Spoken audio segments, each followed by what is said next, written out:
கொண்டு வருது. அதுக்குதான் பள்ளிக்கூடத்தை கொண்டு விடுறோம். அந்த கல்வியில முதல் எழுதி கடைசி எழுதி எடுத்துக்கோங்க. என்னது? கவி எழுதி போடணும் போடல.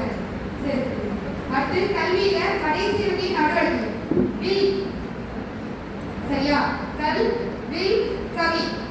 கல்லாக இருக்கும் மனிதர்களை குழந்தைகளை விழாத வளைத்து வாழ்க்கையில் கவிவாழ வைப்பது எது அப்படின்னா இத்தகைய கல்வி நிறுவனங்கள்.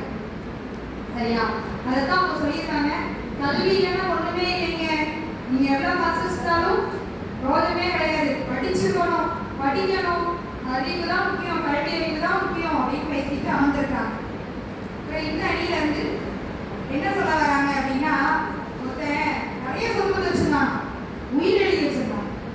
பெரிய வீடு பெரிய பையனுக்கு, இந்த காம்பவுண்ட் வீடு இந்த கடக்குடி பையனுக்கு, இந்த சொத்து பத்தெல்லாம் பொண்ணுக்கு எல்லாம் எழுதிட்டு கடைசி தாராள பிரபு ஒரு கண்டுத்தானம் வந்த ஒரு தகவல் கடைசியில் உயிர் கீழே எழுதியிருந்தாங்கன்னா நான் இறந்த பிறகு உயிர் செல்லாதுன்னு நினைப்பாங்க.